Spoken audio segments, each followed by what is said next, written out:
Assalamualaikum warahmatullahi wabarakatuh. Alhamdulillahi rabbil alamin. Wassalatu wassalamu ala asrafil anbiya'i wal mursalin wa ala alihi wa ashabihi ajma'in. Imamil muttaqin wa qaidil mujahidin, habibina wa nabiyyina Muhammadin wa ansarihi wa junudihi wa man tabi'ahum bi ihsanin ila yaumiddin. Amma ba'd.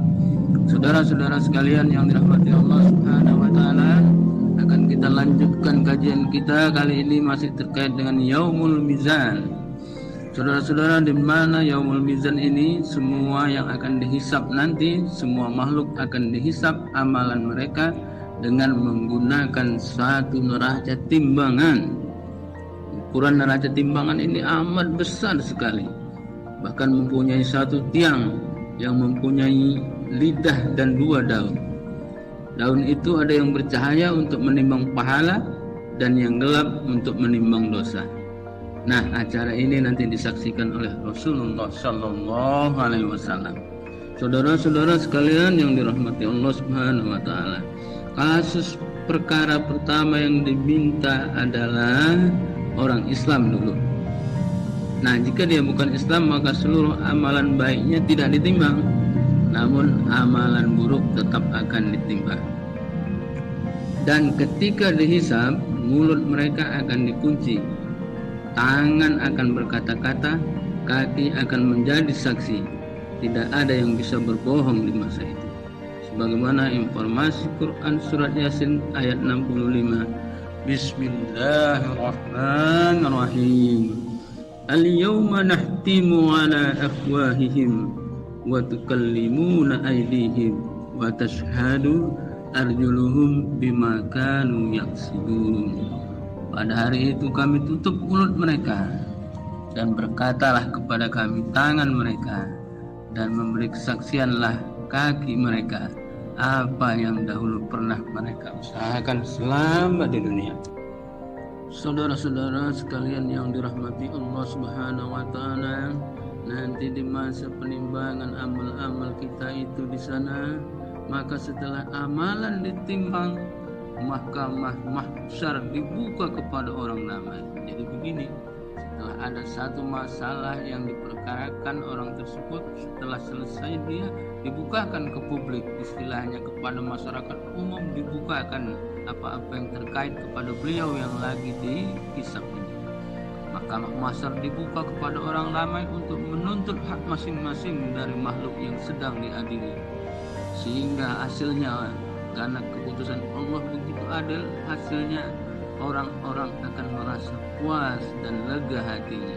Begitu juga kepada yang sedang dihisab, dan keputusan Allah yang pas tepat merasa lega.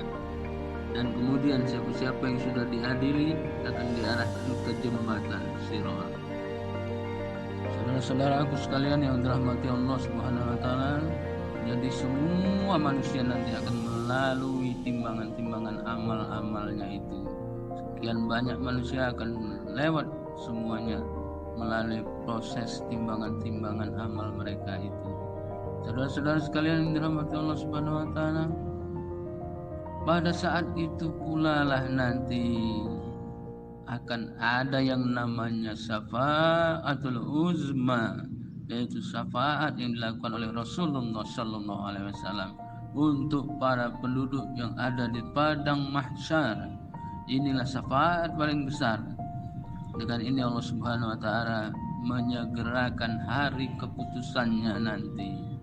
Syafaatul uzma ini akan mempengaruhi seluruh manusia. Jadi bukan umat Islam saja, semua manusia akan mendapat syafaatul uzma oleh Rasulullah Sallallahu Alaihi Wasallam. Informasi hadis riwayat Muslim dan Bukhari. Wahai Muhammad, angkatlah kepalamu, mintalah pada kamu akan diberi. Lakukanlah syafaat, maka kamu akan dikabulkan syafaatmu. Inilah yang disebut posisi yang ditetapkan, atau menurut ulama istilahnya namanya ini maqamum mahmuda, di mana Nabi akan ditentukan oleh seluruh manusia yang telah Allah Subhanahu wa taala janjikan untuk beliau Muhammad Rasulullah Sallallahu Alaihi Wasallam.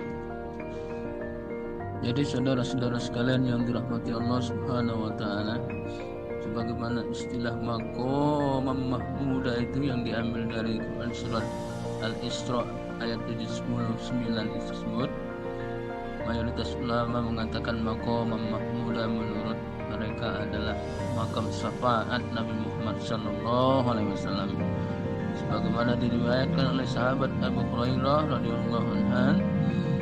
Ketika Rasulullah sallallahu alaihi wasallam ditanya mengenai maksud maqam mahmuda, maka Rasul menjawab, itu adalah syafaatku nanti kelak suatu hari. Nah, saudara-saudara sekalian yang dirahmati Allah, itulah pentingnya membanyakkan bacaan selawat selama hidup di dunia. Karena salah satu fadilahnya juga Rasulullah akan menandai orang-orang yang membaca selawat itu. Karena ciri-ciri orang yang banyak membaca selawat nanti di akhirat akan kelihatan cahaya dari atasnya, dari bawahnya, dari kanannya, dan dari kirinya. Jadi akan ketahuan kalau dia memang banyak membaca selawat. Ciri-ciri lain yang Rasul akan menandai umatnya adalah dengan cahaya putih di tempat sujudnya. Jadi warna putih itu akan kelihatan kalau orang-orang sering sujud sholat. Samping juga dengan seringnya mengambil wuduk, ya, wuduk untuk sholat dan wuduk tidak untuk sholat, menjaga dirinya dari wuduk. Ini wuduk akan membuat cahaya pada seluruh tubuhnya. Jadi Rasul akan tanda nanti umatnya yang suka mengambil wuduk dan sholat. Bahkan lebih hebat lagi, Allah memerintahkan orang-orang yang di dalam neraka yang ada tanda sujudnya kepada malaikat itu, keluarkan dari dalam neraka, pindahkan ke surga. Bayangkan, jadi orang-orang yang pernah sujud sholat itu akan ketahuan di dalam neraka warna cahaya di wajahnya, akan dicari malaikat orang ini dan dikeluarkan dari dalam neraka. Masya Allah, Masya Allah. Saudara-saudara sekalian yang dirahmati Allah Subhanahu wa taala, nanti ada di samping Rasulullah ada orang-orang soleh, para nabi, para malaikat juga bisa memberikan syafaat. Nanti ada beberapa bentuk syafaat yang didapatkan manusia lagi di akhirat kelak. Di antara syafaat itu adalah syafaat yang berlaku bagi semua umat, mulai umat Nabi Adam sampai dengan Muhammad sallallahu alaihi wasallam, baik itu mukmin maupun kafir.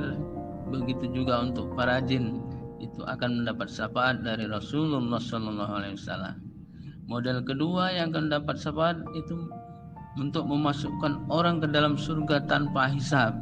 Ini juga didapatkan melalui syafaat Rasulullah sallallahu alaihi wasallam.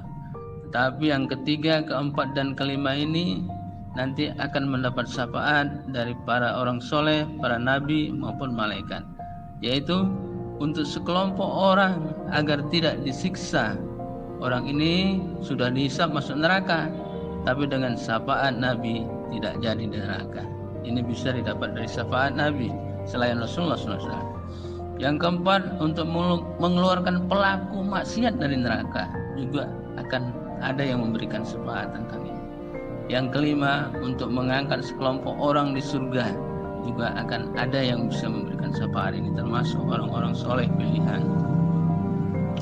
Saudara-saudara sekalian yang dirahmati Allah Subhanahu wa taala, dalam suatu hadis diriwayatkan oleh Abu Musa al-Asy'ari, Rasulullah bersabda, saya diberikan pilihan oleh Allah untuk memilih antara syafaat atau umatku akan memasukkan ke surga, maka saya memilih syafaat, karena syafaat itu lebih umum dan lebih banyak.